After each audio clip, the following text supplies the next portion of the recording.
Hi, and welcome to class again this week, week 3. Today we're going to continue a little bit of background on U.S. foreign policy, which is what we started last week, and then get into the phase where the United States becomes more deeply involved and ultimately takes over the Vietnam crisis, not quite a war yet, but essentially creates a nation in the southern half of the country and then becomes first financially and later militarily responsible for it. So we're getting into the more meatier aspects of the situation, stuff with which you'll be more familiar. But I want to start, well, first of all, I want to start, rather than, before I even go to the outline, talking just briefly a little bit about some of the discussion we've had. The email discussion list is going great, and I've kind of stayed off as much as possible because I think you guys are really doing a great job. But the whole question that really I think has been sparking some great debate has been that question about nationalism, the role of nationalism. Some people making the qualitative judgment whether it's a positive or a negative force. Some people talking about the role of nationalism as opposed to socialism in Vietnam. And I know some of the folks in here have written in to talk a little bit about that. And clearly, with regard to Vietnam, it's such a major factor. I mean, we talk about, a millennia, literally, of nationalism from the time the Chinese took over through the Mongol invasions and ultimately through the European invasions and the Americans. This nationalist resistance has always been at the forefront, this issue of national liberation. And just wondered if, a couple folks in here have written about it, if anybody wanted to kind of tell us what your slant on this is. The whole concept of nationalism versus socialism. I mean, we kind of tend to see this in somewhat positive terms, don't we? It's good. They're trying to get rid of the Europeans. At the same time, nationalism can, be a justification for ethnic cleansing or for all kinds of atrocities. I mean, look at Timor today. So, yeah. Well, I think as we look at Vietnam, and particularly once we get into the era where Ho Chi Minh was involved, and even traditionally, I mean, as a village culture and an agrarian culture, that socialism is its culture. It is a culture where people band together, work together in a collective fashion to survive, and their nature, and that like you said, the idea of nationalism. This was not an idea that came up in 1945 or 1950. This is an idea that Vietnam has been a sovereign state and empire, since the days of the dragon. So it makes sense to me in the readings that Vietnam would evolve into a socialist state with a strong nationalist sense of self, particularly when you've been invaded for thousands of years and always repulsed those invaders and pretty much maintained a culture of your own that you could really consider your own culture. Given the nature, and we'll talk a little bit about this shortly, of the Cold War, can a third world, let's use that term, although it wasn't in vogue yet in the 40s, can an underdeveloped or a third world country, an agrarian country especially, have this kind of these kinds of nationalist aspirations and somehow not adopt some kind of socialist organization? I mean, is that likely given the nature of the world in the World War II era? What options, I guess I may be saying, another way of saying it is, what options do they have? Restate the question before he answers it. Okay. Given the nature, especially of the Cold War, World War II and the Cold War, Ho Chi Minh and many other nationalists, and we'll talk more about this later, adopt something of a socialist mode of political organization. What options do they have? I mean, is it likely that they would do otherwise? Well, when you've had a situation where the vast amount of capital in the country is controlled by a small oligarchy and the rest of it is being sucked out of the country by a colonial power, there's very little money to invest in any type of free enterprise economy. There's no functional middle class. Plus, I mean, from Ho Chi Minh's point of view, you have Lenin making these statements calling upon the oppressed third world people to rise up against colonial power, and you can see how appealing that would be for a young Vietnamese expatriate to hear that. I do wonder, though, what he felt like living in Moscow in the early 30s when these purges are beginning to increase, if at some point he started having second thoughts about Marxist, Leninist ideology and how it can mutate into Stalinism if he started having, serious second thoughts about that, because he never really, he took care to never break with the Soviet Union, even though they didn't trust him and he didn't trust them. He was very careful to never go against them in public. So, I mean, I wonder about that. I think your point about East Timor here at the beginning of the class is something that we should all be mindful of. I don't want to dominate here, but I was listening to the radio this morning. The last American journalist was giving a talking on Democracy Now! About the tragedy that's about to unfold there. The UN is pulling out, and these people who voted for independence, of course, are now going to be left with no one, outside observer, to even witness their suffering.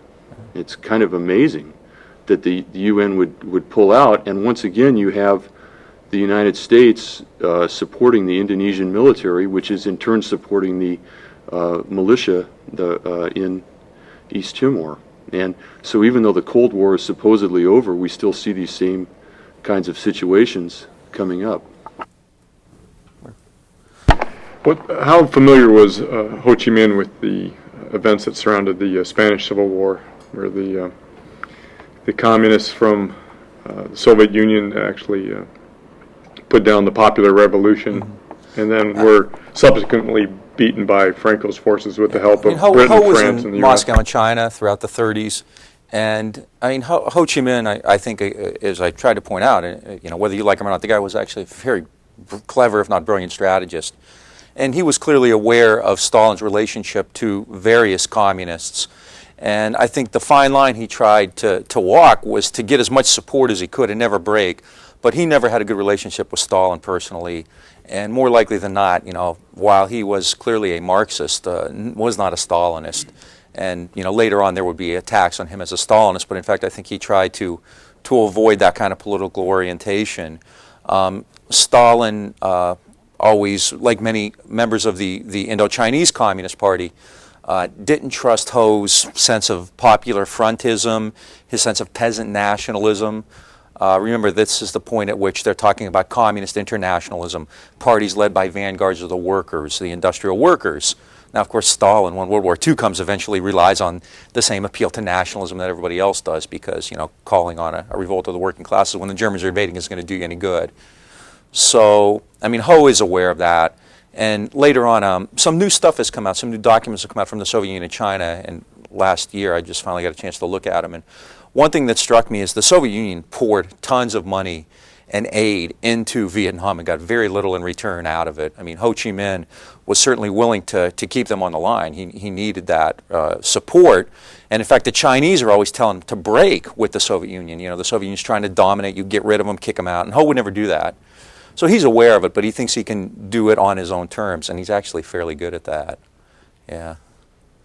So again, I mean, given the nature of the Cold War, and we'll talk more about that, very shortly here, I'm not sure what options somebody who's involved with national liberation in this kind of a country has. To accept the American model essentially means you have to abandon, I think, a lot of the issues that would appeal to the people in your nation. Well, India was able to maintain a neutral course, but a much larger country. Right. And also, actually, I was going to use as an example later. I mean, India, however, kind of runs into trouble. Who does the United States end up supporting in South Asia? Pakistan, yeah. So even then, even Gandhi and Nehru run afoul of American interests. All right. Those are good. Those are really good issues. And I mean, this is a theme that's going to kind of return time and again. This whole issue of nationalism, socialism, what the revolution was. Could the Vietnamese Revolution have been compatible with American interests? Should the U.S. maybe have listened to Ho Chi Minh's overtures and that kind of thing? There's a lot of incredibly compelling questions there that we'll be, talking about time and time again.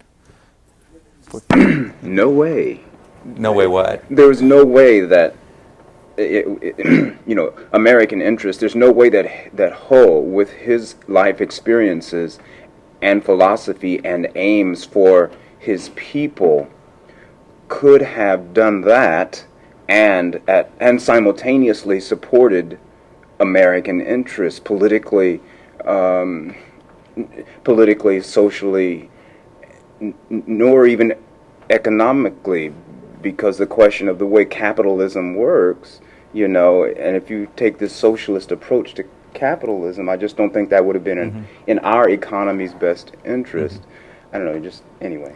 No, actually, I happen to agree with you. I mean, I think when people call Vietnam a tragedy, that's, I mean, tragedy in the Greek sense, that, you know, people are kind of moving toward this almost inevitable denouement, which is going to be quite terrible, quite tragic, and they see it coming, and there's really nothing they can do about it. And, you know, I think you're right, and you know, I think that's why I'm doing so much background. I mean, it's essential to kind of get a sense of the larger context, because without that, Vietnam doesn't make as much sense. I mean, I think more and more as we distance ourselves from the war itself, we're going to see Vietnam as part of the Cold War and kind of see it in that larger context, and even more than that, the whole concept of nationalism and colonialism.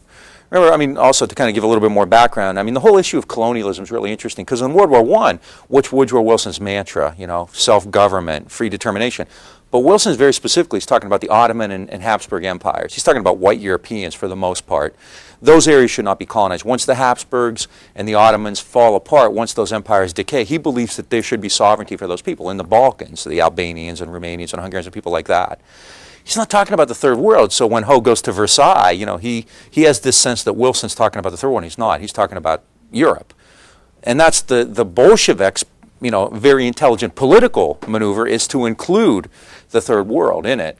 And instead of making a pitch toward communism, they talk about it in terms of national salvation. So they'll go to the Mideast and call for a jihad, or they'll go to Asia and call for anti-colonialism. So I think this is more Trotskyite than even Lenin. Tries to integrate the Third World into this Bolshevik revolution, and it's not Marxist. It's, I mean, Marx thought Asiatic economies were backward. Marx believed in European development. He was very chauvinistic that way. So this is, you know, kind of a Bolshevik twist to gain power. But it makes a lot of sense. If you're a Third World revolutionary, then of course you're going to assume the Bolsheviks are on your side far more than the West is. And then in World War II, even though you have a lot of rhetoric, especially from Franklin Roosevelt, about anti-colonialism, what happens after the war? Well, the British, you know, eventually do leave India, but, you know, they're kind of forced out. And the French return to Indochina. And then even into the 60s, we'll talk about this later, it's the Soviet Union calling for anti-colonialism in Africa. So the African nations adopt something of a Maoist or Marxist model, or a communist model. I know that for me, the interesting thing in reading this stuff over the last few days was having always thought of Vietnam as a civil war, and really coming to, but changing my mind based on what or coming into an awareness that it was not a civil war, but that it was a colonial war. You know, that you had a country that had been invaded by two different major powers, and their whole struggle was, hey, you know, we just, you know, get out of our front yard, you know, go home. I mean, if you think of a civil war like in terms of the U.S. Civil War, yeah, this is nothing like that. It's dramatically different. All right. The last time when we finished, I was kind of at the point where I was talking about World War II and the Cold War and the impact this has kind of on larger issues. And the last thing I mentioned was the Chinese challenge and containment in Asia, just to start there and you know, get on to the next stuff. October 1st, 1949 is really a crucial date in American foreign policy in the history of the Cold War. That's the date that Mao Zedong proclaims the People's Republic of China. Now, if you know anything about World War II, the United States supported at the time, Kuomintang, today Kuomintang, the transliterations have changed, led by Chiang Kai-shek, whose name is now Zhang Jieshi. It's the same person. However, Americans on the scene, the famous China hands, all these State Department officials, military officials like Vinegar Joe Stilwell, who was a special envoy there, who thought Chiang Kai-shek was just incompetent, corrupt. He called him Little Peanut to his face. If we weren't on TV, I'd tell you some other things that Stilwell said.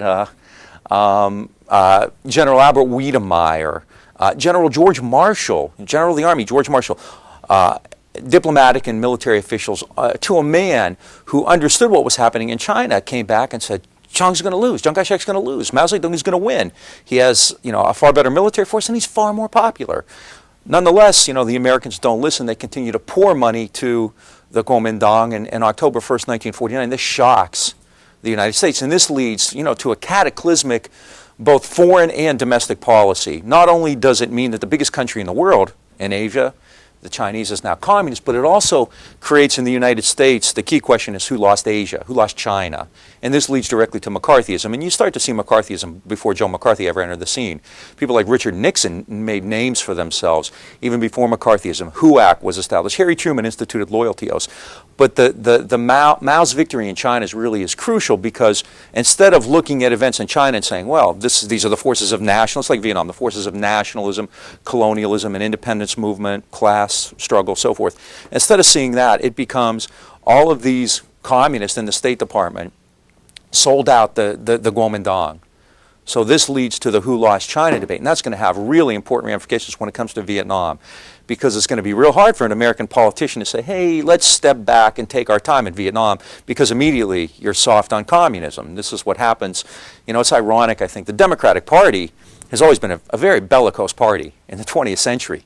Despite the likes of George McGovern and Frank Church, you know, they're not a bunch of, flower-wearing hippies. The Democrats have, as the current president has shown, not been unwilling to use force. Nonetheless, as a result of China, the Democrats somehow got this reputation as being weak on communism, soft on communism, the party of, peaceniks and pacifists. Richard Nixon during the '52 campaign said that Dean Acheson was the cardinal of the cowardly College of Communist Containment. And this is irony. And when it comes to Vietnam, I think that that's going to come back. So the Chinese Revolution really has great import, I think, for American policy in Vietnam. And there's an immediate test to that in Korea. Now, one of the ironic things about Korea, if you know anything about it, is the United States didn't really care much about Korea. I should have had a map in there. But in fact, in January of 1950, the Secretary of State, Dean Acheson, was asked about American security concerns in the Pacific. And he gives a list of areas in which the United States has an interest, and it's essentially Japan and Taiwan are the keys. He excludes Korea from it. Basically, the implication is the Korean Peninsula isn't very important to us.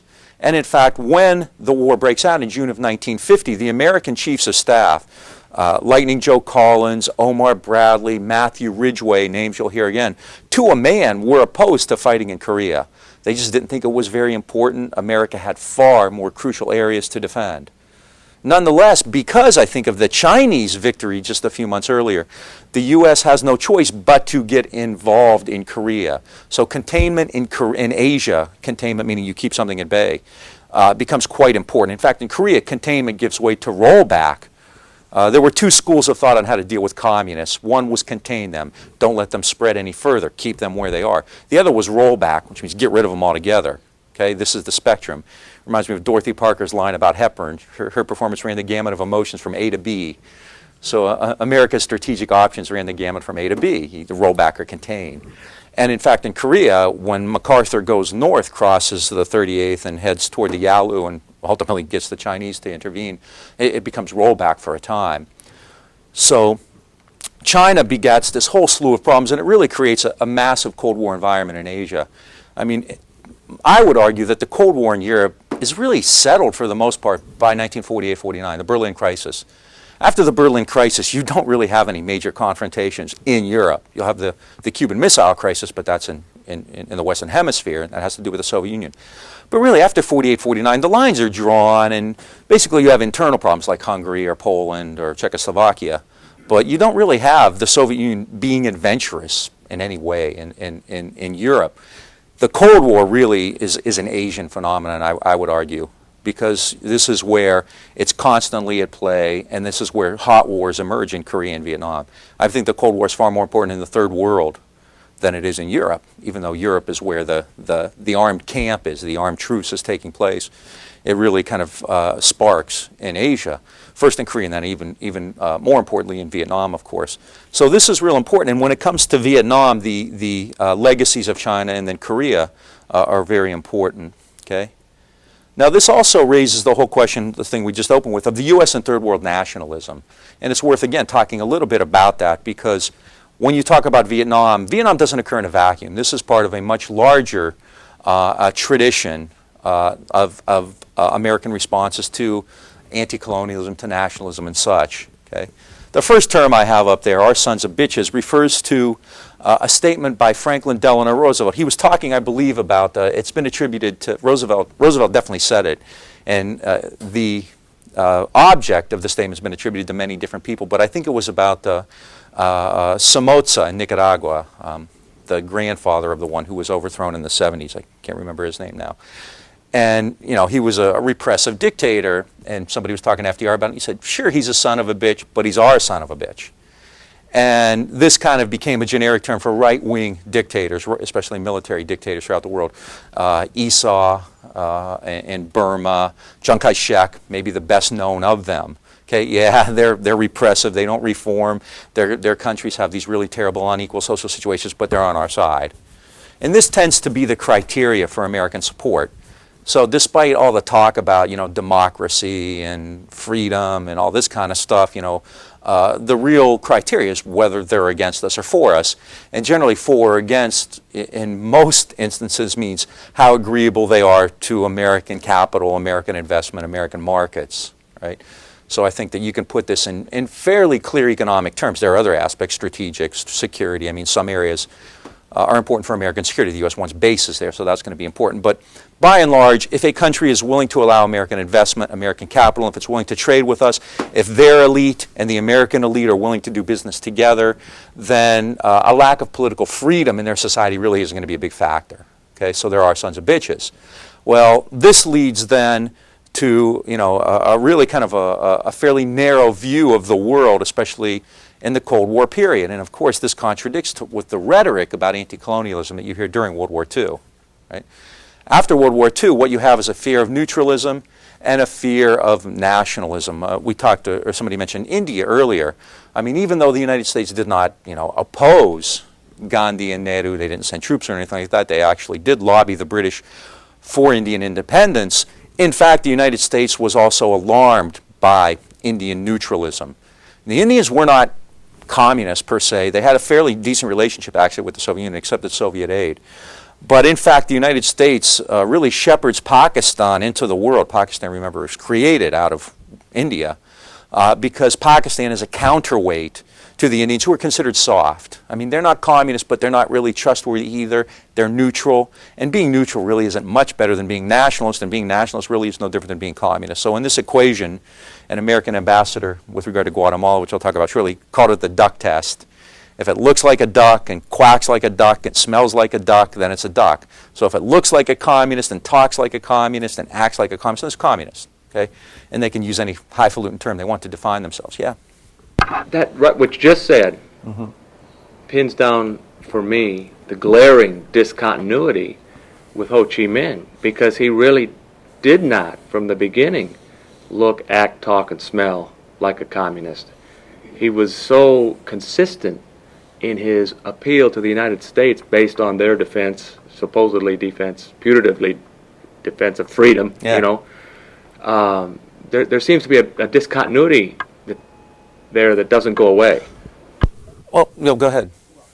I was just thinking that it seems that we tend here to associate socialism as communism as one and the same, and my thought is that perhaps maybe that as Ho was looking at the resources that the U.S. had and the rhetoric that the U.S. had, that really in the truest form, what we talk about in this so-called democratic state is really pure socialism. I mean, it's like really of the people, by the people, for the people is socialism. And maybe that's what Ho saw and was really looking for, so that in fact the rhetoric and what he was looking for and his way of life and what he saw were really all were actually one. Maybe we're the ones that were actually the, you know, not being consistent. Yeah. You know. Well, I mean, Ho Chi Minh, clearly, there's no question, he sought American support. I mean, he sent, you know, I mean, from the time he tries to see Wilson at Versailles, he sends perhaps 6 to 8 notes to the White House in 45, 46, which, you know, there's no record of anybody high up ever seeing them, and it really wouldn't have mattered if they had. Quotes the Declaration of Independence. I mean, clearly, a lot of, I mean, Mao Zedong did the same thing, you know, Mao spoke very favorably of American democracy. So these guys actually had kind of, you know, the kind of American civics class concept of it. Was it sincere, or was it just a ploy to get American aid? In a sense, it doesn't matter. I mean, you know, at some point it means that there was the possibility of an accommodation, of a détente with those countries. And the United States rejected that. Why? I mean, this is open to speculation. Ho Chi Minh clearly was a communist. He was a member of a founder of the Indochinese Communist Party. The U.S. did not look for nuance or sophistication, so the fact that many of the members of the ICP rejected Ho's concept of the Popular Front. I mean, Ho let rich peasants join the front, which was, really appalling to a Stalinist, because these people are class enemies and they should probably be put in a gulag somewhere. Ho didn't believe that, so he comes under attack, from a lot of his own comrades. But the Americans choose, or either don't or choose not to see that level of nuance. And in this case, it's a combination, I think, of ignorance and intent, because they just don't know much about Vietnam either. It's just not a very important area. So either, because of that, they tend not to really care about the Ho Chi Minh's approach. Yeah.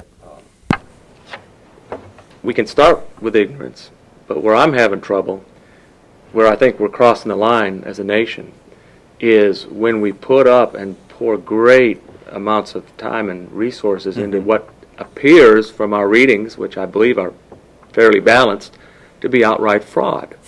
Beginning at least with the Eisenhower administration. So something's happening there that I'm trying to. Well, I mean, on one hand, if it's the duck test, if they look like they may oppose us. I mean, the United States basically it's almost definitionally thinks that somebody who believes in the kind of reforms that Ho, or I'll give you a couple other examples later, believe in, they can't be our friends. I mean, land reform, I think that alone would disqualify Ho Chi Minh from ever having American support. This guy believes in land redistribution. Right? I mean, if you know anything about the Freedmen's Bureau after the Civil War, how long did that last? Remember, Andrew Johnson comes back, pardons the planters, and gives them their land back. So very few ex-slaves ever got land. Land reform alone means that you are suspect. You're some kind of a radical. So I think that alone would disqualify Ho in American eyes from ever being somebody we could do business with. But then what about the attempt in the Philippines, where you've got General Lansdale, trying to suppresses the Huck Rebellion and institutes land reform. It's done on American models. There's American capital pouring in there. I mean, a lot of this has to do, and we'll get to that, with the French return too. I mean, basically, when France decides to return, the U.S. isn't going to stand in their way. It can happen. I think the Philippines is a good example. In Europe, Yugoslavia is a good example where, even though Tito is a communist, he's broken openly with Stalin.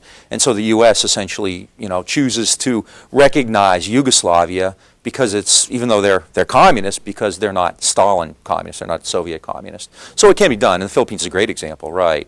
And again, but that's done under American, American tutelage. I was going to say, I think it's critical to keep in mind that after the Second World War, the world is divided into two camps, either for us or against us. And so a whole host of nationalist policies are going to be, looked at by American policymakers as falling into the communist camp, whatever that means. You can split all the hairs, and there are many, many distinctions between all these various nationalist governments. But policymakers, it's not fraudulent because policymakers in the U.S.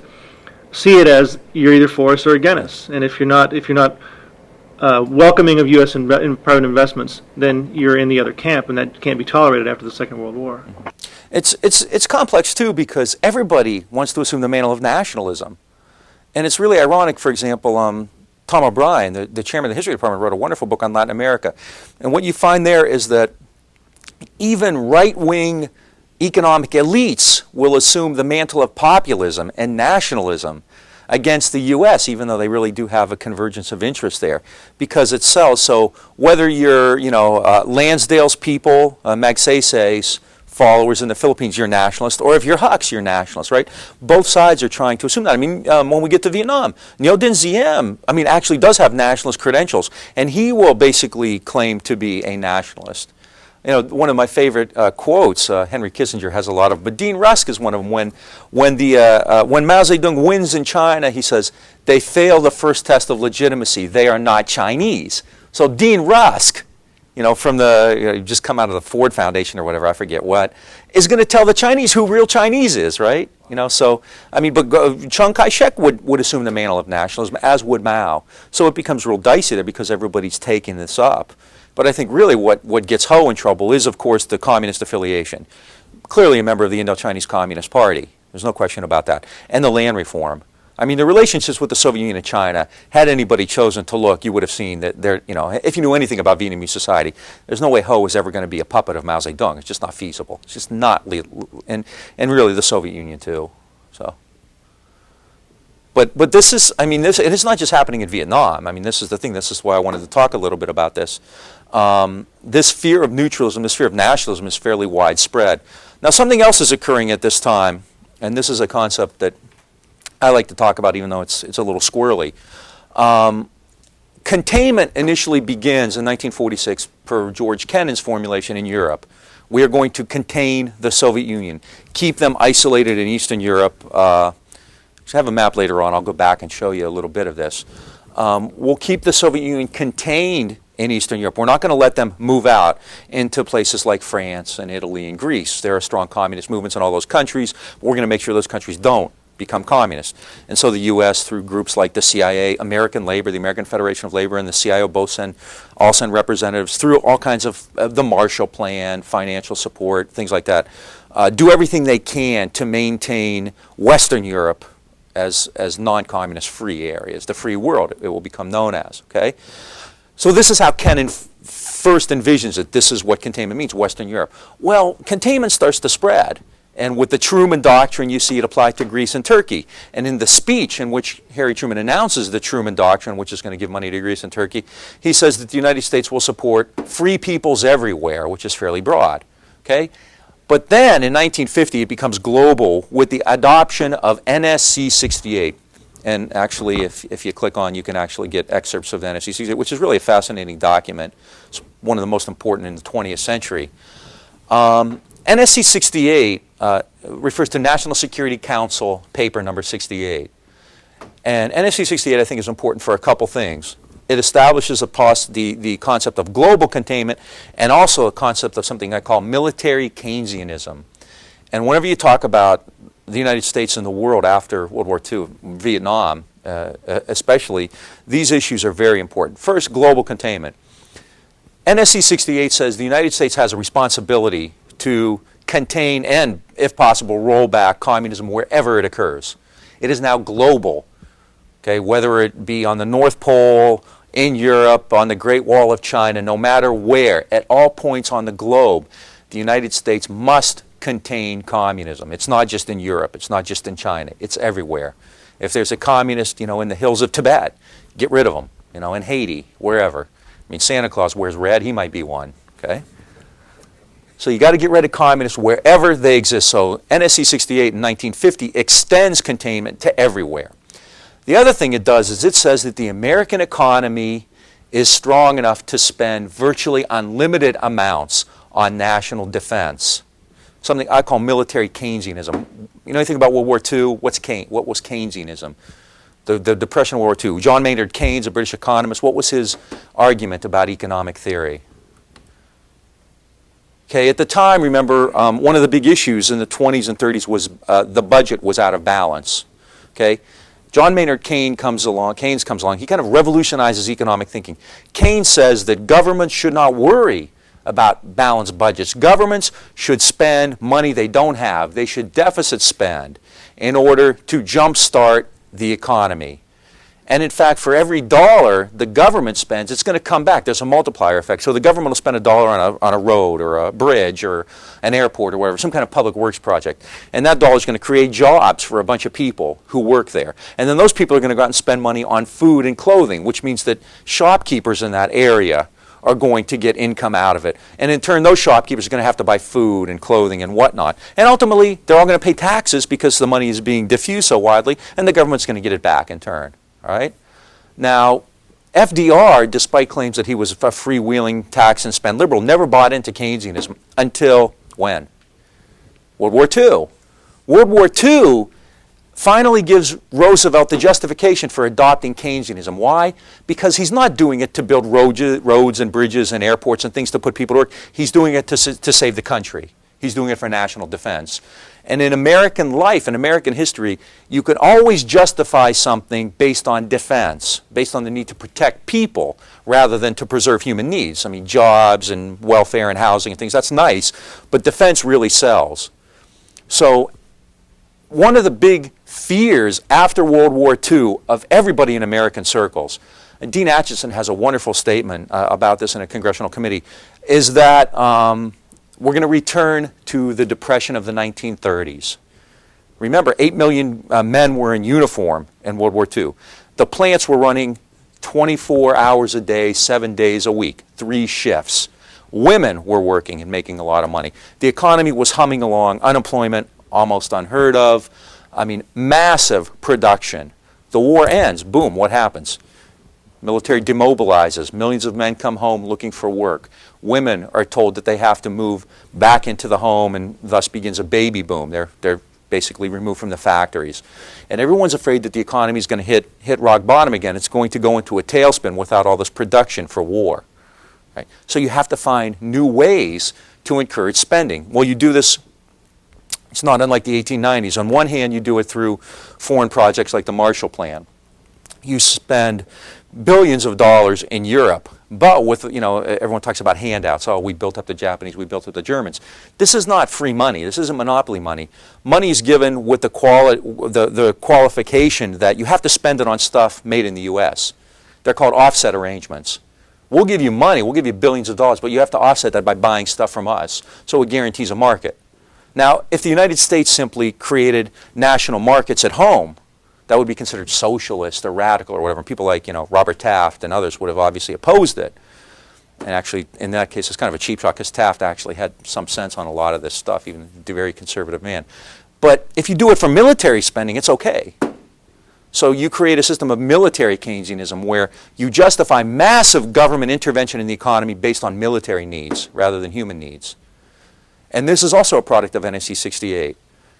In 1950, the military budget was $13 billion. The NSC 68 occurs, and people say, whoa, this is just what we're looking for. I mean, Paul Nitze wrote NSC 68. John Foster Dulles, Atchison's Secretary of State, Dulles later be Secretary of State. All these people say, this is just what we're looking for. This justifies increased military spending. So the military budget is $13 billion. NSC 68 is written and released. The war in Korea breaks out. By the end of the Korean War, military spending in real terms probably increases 5 to 6 times, 5 to 600%. After the Korean War ends, military spending drops down. You always have demobilization. It's still in the $40 billion range, which is still 3 times higher than it was prior to Korea. So this is when we talk about the military-industrial complex, which is a term that Dwight Eisenhower made famous, right? Pinko Dwight. It really emerges out of the Cold War. And this is really crucial, I think, when it comes to things like Vietnam, an area that's not terribly important in any real terms, but because of global containment, because of this need to maintain a society based on kind of a militaristic attitude, a society built in the shadow of war, then Vietnam becomes important. Okay? And I get 2 little case studies here, Iran and Guatemala, which I think speak to that. In Vietnam, of course. In the post-war, Vietnam is clearly the most flagrant example of the way the United States looks at nationalism and issues like that. But Iran and Guatemala are good preludes to it, and I'll very briefly talk about them. They're very similar. Iran had been kind of an area of interest in the Cold War. Right after World War II, there's oil there, of course, in Iran. And so there was the Anglo-American cooperative arrangement on oil, Aramco. The Soviet Union wants a piece of the Iranian oil fields too, and it masses troops in the north, and a lot of stuff goes on and whatnot. Ultimately, though, the U.S. basically makes a stand, and the Soviet Union backs down. So this is really one of the first confrontations of the Cold War. The U.S. wins, Soviet Union retreats. From that point on, however, Iran had always been an area of great interest because of oil. Okay?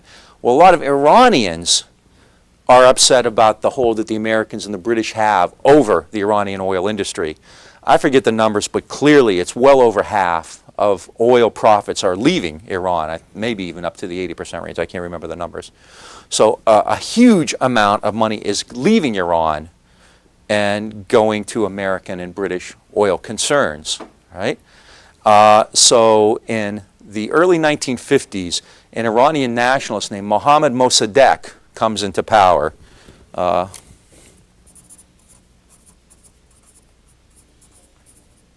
Mohammad Mossadegh is kind of an older guy. He speaks the language of nationalism. He's very popular. He's kind of a populist. And Mossadegh basically wants to keep more and more oil profits in Iran. Okay, and he's going to talk about nationalizing the oil industry. What's that mean when you nationalize an industry? The government actually takes it over. And Mexico did it with oil in the late 30s. Right? So Mossadegh is talking about nationalizing the oil industry. In 1953, what happens?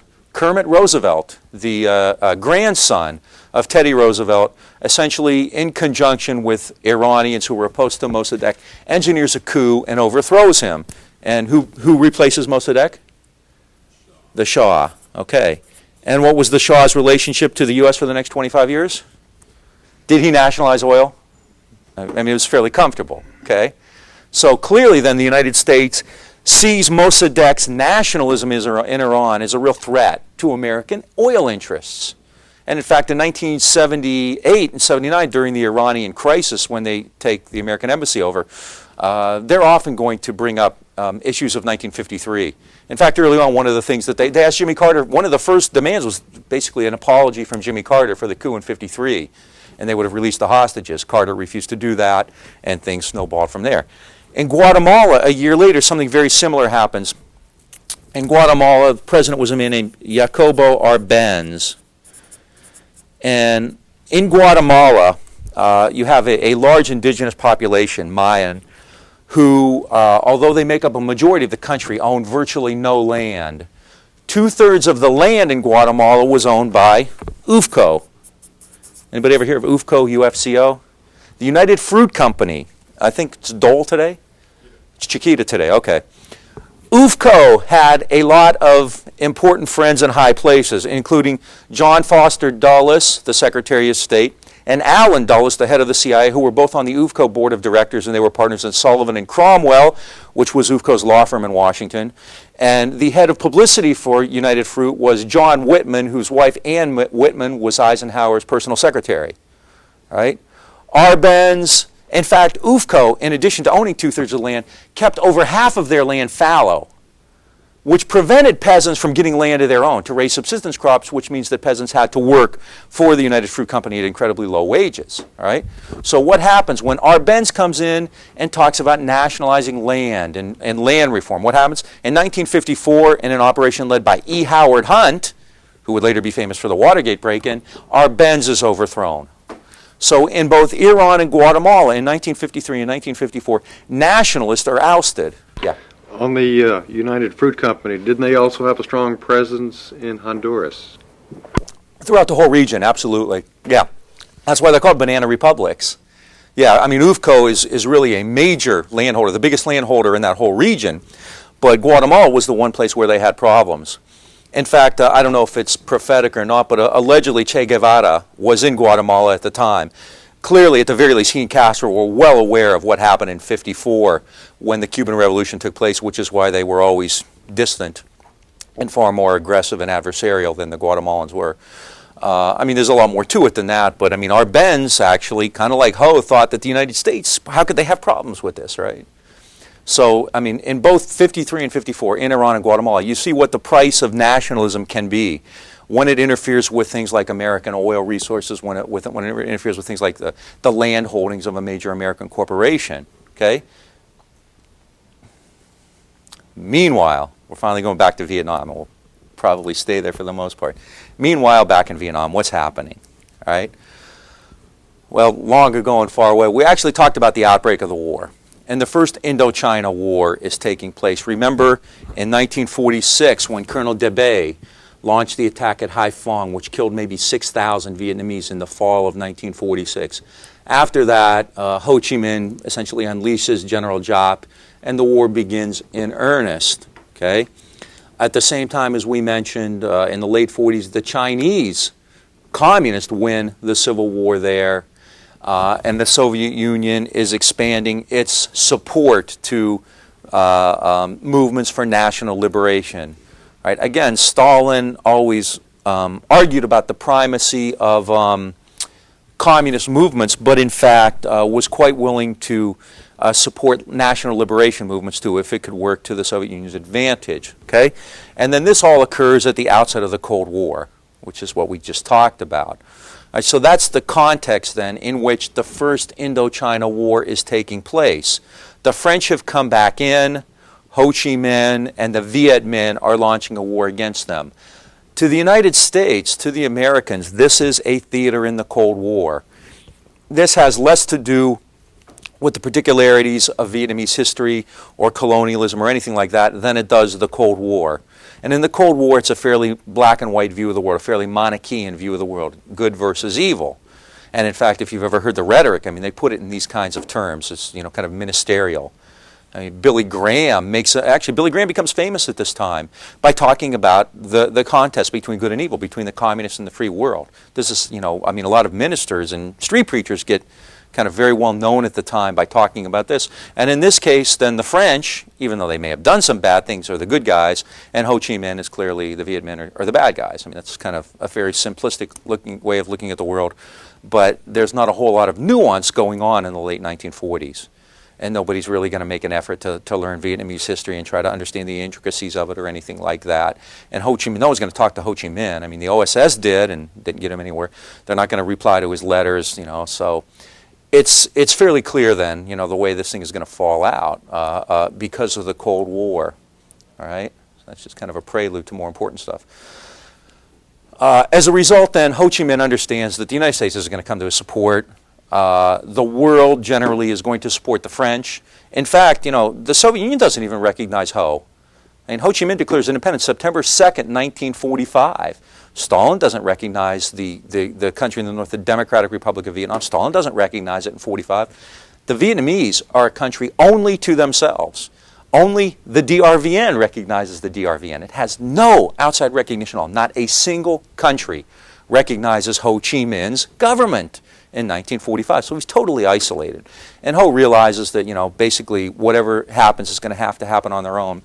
So it's going to take a victory in war. All right? Ho Chi Minh realizes that. You're not going to gain national liberation short of that.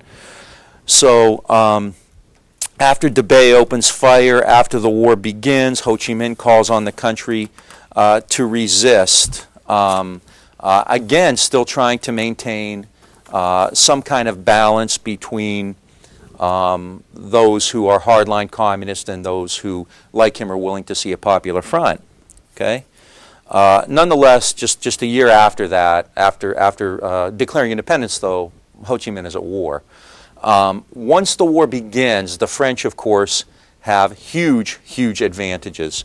Under French strategy, I just have some images here of the French military leadership. There's Henri Navarre, who would be one of the commanders. The French go through about 2 or 3 commanders: Raoul Solon, Jean Delache, Henri Navarre, Jean Latourneau, and Henri Navarre. So there are actually 4, I believe. And this is not a real good assignment. This is the French experience in Vietnam, not unlike the Americans, of course.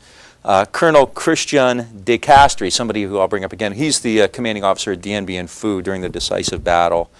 And there's Navarre and de Castries together, and this is de Castries as he arrives. Okay, de Castries was quite aristocratic, and I have some funny stuff to say about him later. He was quite a character.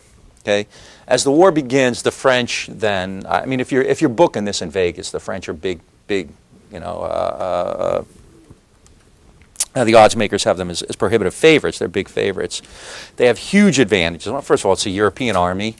Didn't fight a whole lot during World War II, so it made out of that, you know, made it out of that in pretty good shape. Huge advantages then over the Viet Minh in terms of manpower, weapons, transportation, communications, logistics, everything. All right. However, Napoleon once said in warfare, 90% of the advantage goes to that side which has better morale. And in this case, that was undoubtedly true in both, actually, the French and the American War.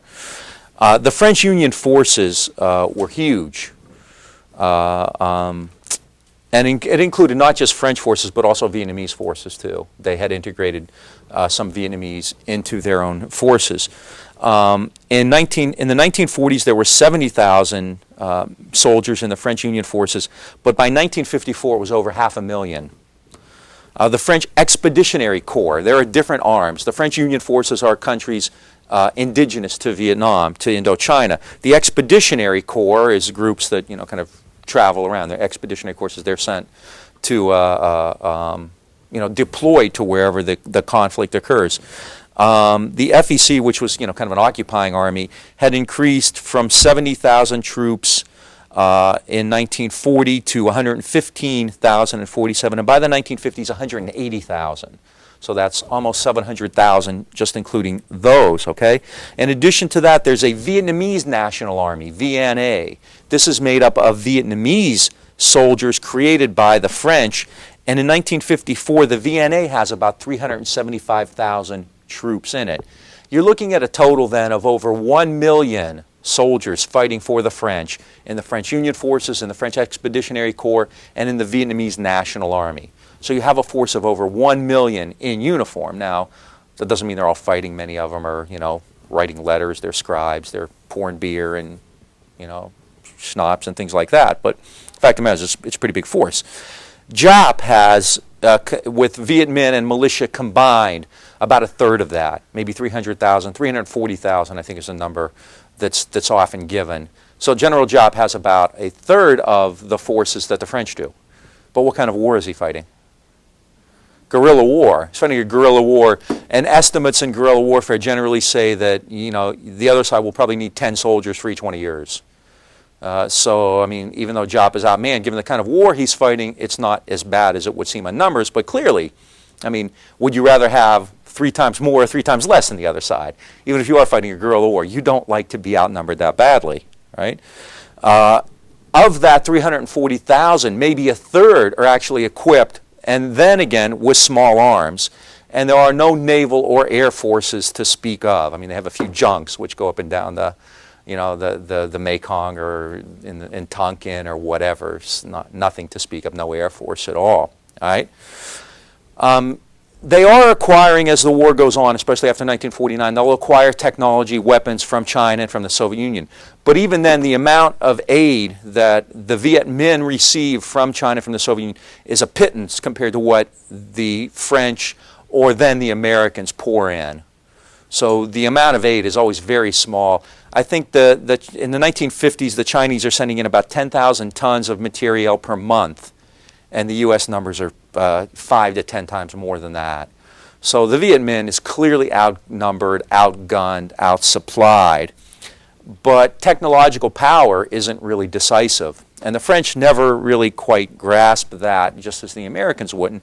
The Viet Minh had the loyalty of the population to a far greater degree than the French ever could, of course, because the French, like the Mongols or like the Chinese or the Portuguese or whoever, were a country trying to come in and take over. And, this goes back, as you said, to the time of the dragon and the turtle. So this is kind of just another in a long line of foreign intruders. Ho Chi Minh is a daily symbol of resistance. One of Ho Chi Minh's assistants, Hoang Quoc Viet, said of Ho, and this is the Uncle Ho persona again, and the United States never quite grasps this, says of Ho, he used to live among the peasants. He wore brown cotton clothes like theirs, and he lived by the same restrictions as everybody else. He was just one of us. This is Uncle Ho, and this is the persona that the world would come to know. He could also be kind of he could play hardball too. He told one French official, "You'll kill 10 of my men for every one I kill of yours. But even at that rate, you'll be unable to hold out, and victory will go to me." So Ho Chi Minh, I mean, it's very prophetic. Time and again he said, "Look, I'm prepared to fight 25, 50 years if I have to gain national liberation." Many of the French recognize that too, and this is something that interests me, because when I started studying the way American military people looked at the war, I found that many of them were quite critical of it and quite anxious about it. The French feel the same way. One French official, a minister of war, said, "It is evident that the greater part of the country remains in the hands of the Viet Minh. I do not think that we should undertake the conquest of French Indochina. It would necessitate an expeditionary corps of at least 500,000 men." There are about 180 there already. General Jean Leclerc said that military success may never come. He said the capital problem, anyway, is now political. It is a question of coming to terms with an awakening xenophobic nationalism. Again, the question of nationalism. The Vietnamese want us out. This is the real problem. It has nothing to do with military. Okay? So even though France has military superiority, it's probably not going to matter much. It's not really unlike, and this is something that would become a staple of the opposition to the war in the 60s, not unlike the situation the American rebels faced in the 1770s and 1780s against the British. the British clearly had a superior military, right? It was the most powerful empire in the world. And it didn't matter. I mean, the Americans defeated them and gained independence. The Vietnamese were fighting a people's war. And again, French strategy was European. The Vietnamese are fighting a people's war, which means it's a war involving everyone in society, guerrilla war, people who are not fighting support the Viet Minh, and so forth. Constant movement, flexibility. The French, however, are fighting a traditional European war with big armies and big units and whatnot. Trong Chinh, one of Ho Chi Minh's closest lieutenants, said, to explain the way the Viet Minh were fighting, if the enemy attacks us from above, we will attack him from below. If he attacks us in the north, we will respond in Central or South Vietnam or in Cambodia and Laos. If the enemy penetrates one of our territorial bases, we will immediately strike hard at his belly and his back, cut off his legs, destroy his roads. Right? The French never understand that. These kinds of tactics anger and frustrate the French forces. One French soldier, officer, lamented, if only the Vietnamese would face us in a set battle, how we would crush them. And you hear this from the Americans all the time. If only they would stand and fight like real men, we'd crush them. Well, they're not going to do that, and that's the point of it all. General Giap was quite brilliant, and he rarely fought without an initiative.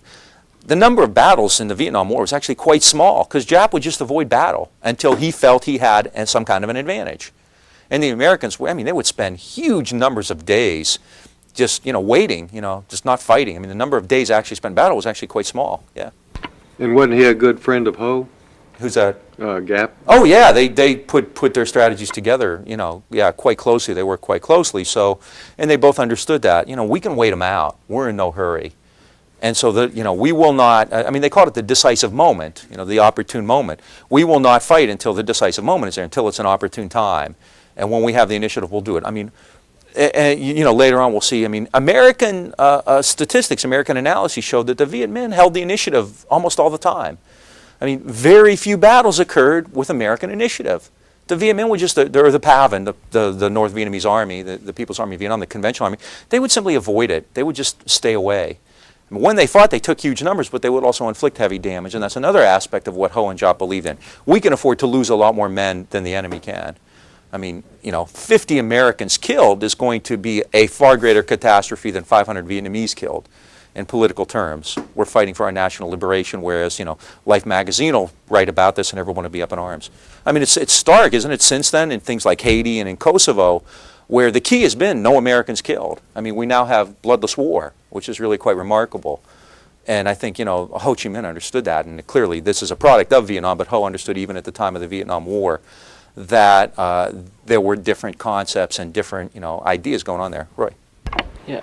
I'm just curious, for what you know, what is the general makeup of the Viet Minh? So you have the Buddhist sects and the Cao Dai and Hoa Hao and actually so the Viet Minh that didn't necessarily support Ho Chi Minh but were against the French. What do you, do you know, even if you have any numbers or? In terms of the numbers, it's real hard to come by. I would assume, quite seriously, until like 1960, when the front is established, that a majority of Viet Minh probably are not communists. At one point, I'll mention this later, an Army, U.S. Army Plans and Operations Division, Army Intelligence, does a survey of Vietnam, and they say that 80% of the Vietnamese support Ho Chi Minh, but 80% of his supporters are not communist.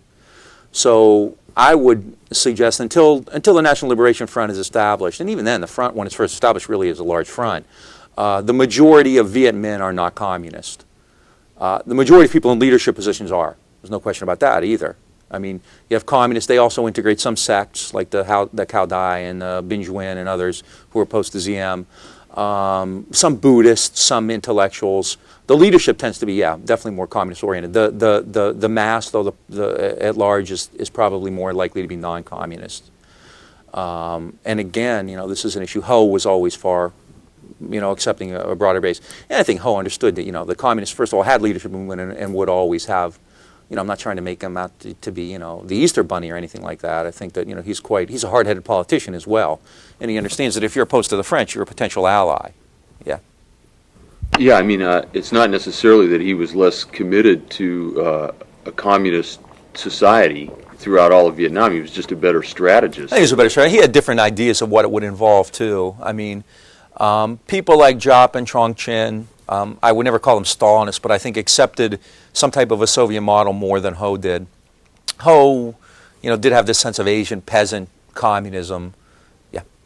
Related question. What was the relationship in North Vietnam between the government and Buddhism, which played a major role, Yeah. against Diem? That's a good question. I mean, North Vietnam kind of was officially not a religious state. It was an officially atheist state. But my impression is they kind of let the Buddhists go. So long as they stayed out of politics, they didn't really care if they practiced. And they kind of turned their back to the actual practice of it. And later on, when North Vietnamese soldiers would be killed in battle, they would have, they would want to bury them, give them a proper burial, and they would have Buddhist priests there, and the officials would kind of look the other way, I think, when the priest actually officiated at these ceremonies. So I think so long as the Buddhists didn't cause any trouble, they were quite willing to let them practice their religion.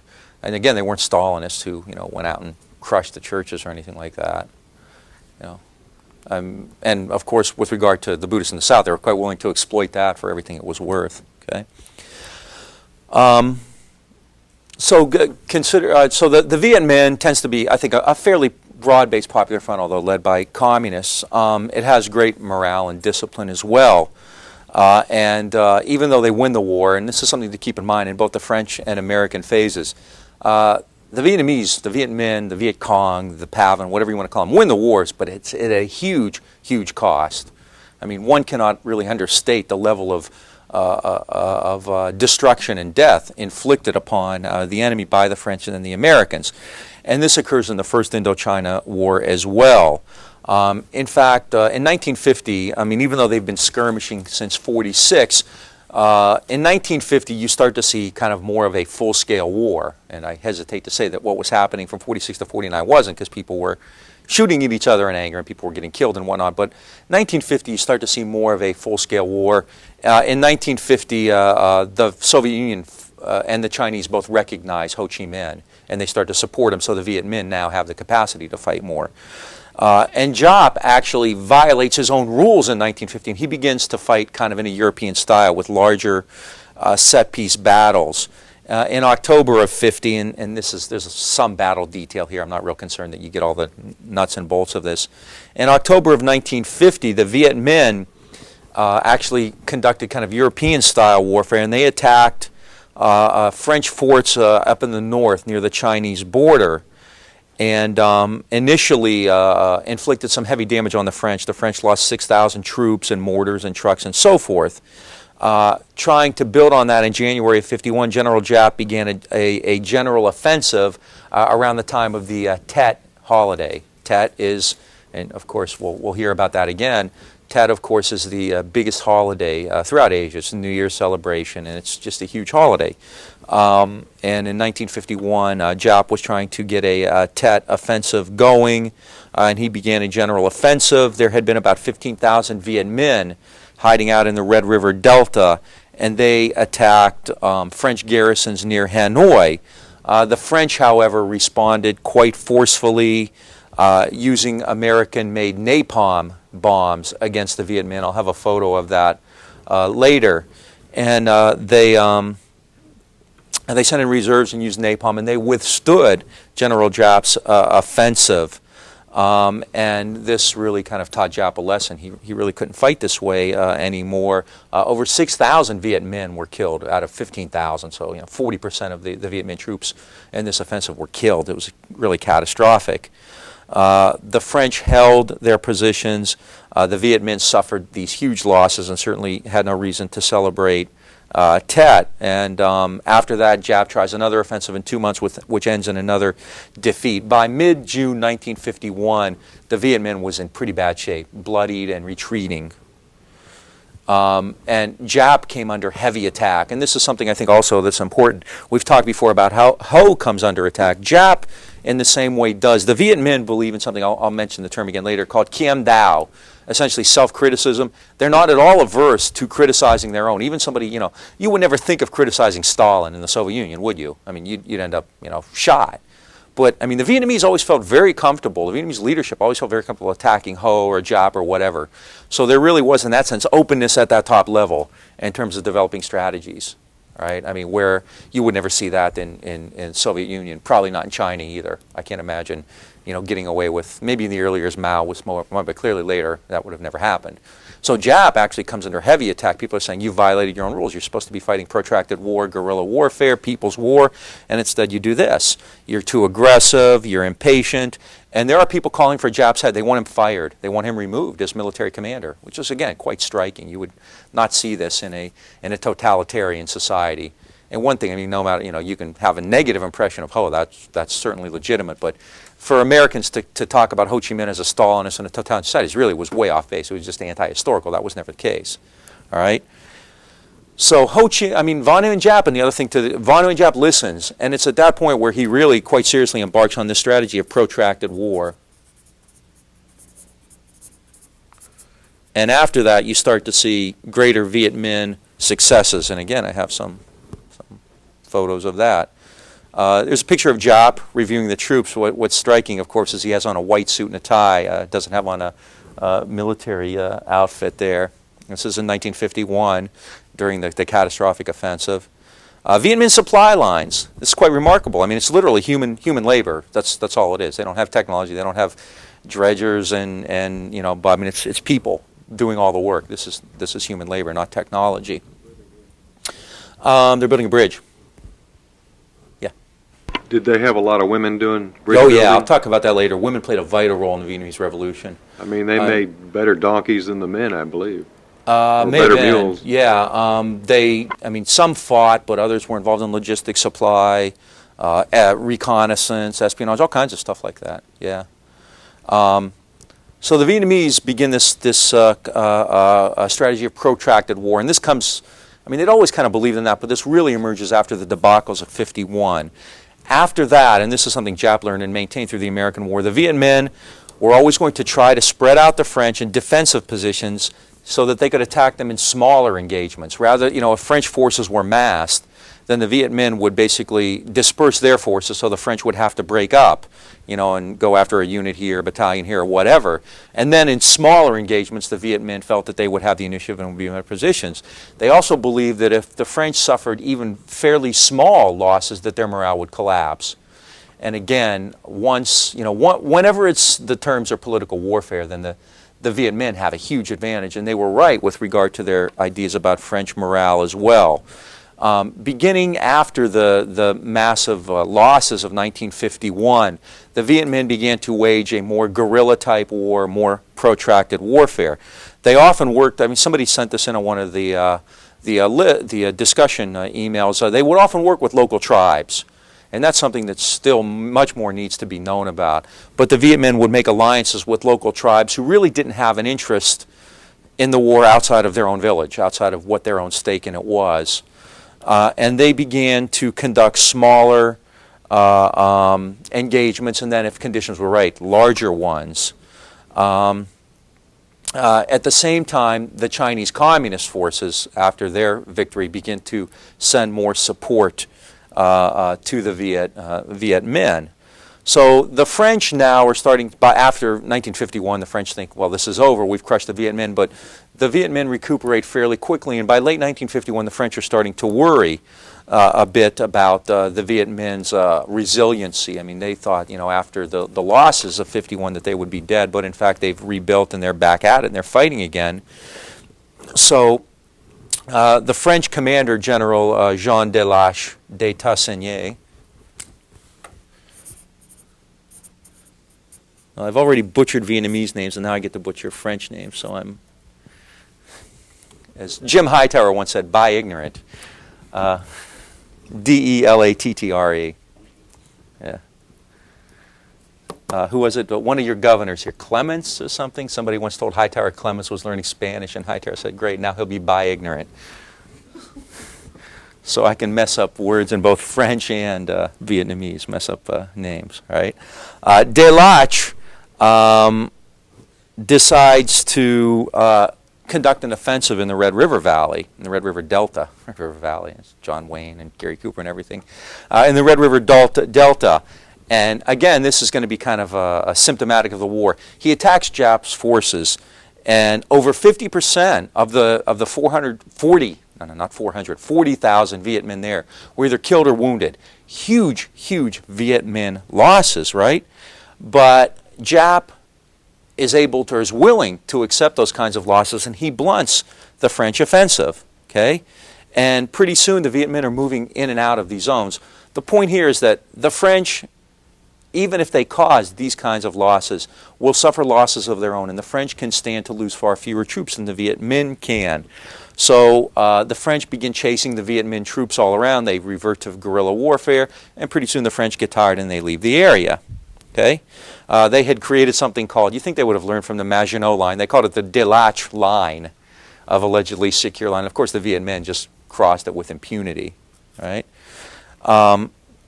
French soldiers had so much difficulty clearing the Viet Minh, especially there was a major route, north-south route, Highway 1, which Americans there often spoke of, that the Viet Minh just basically had target practice there as the French troops were moving in and out of Highway 1. So they ended up calling it La Rue Sans Joie, the street without joy.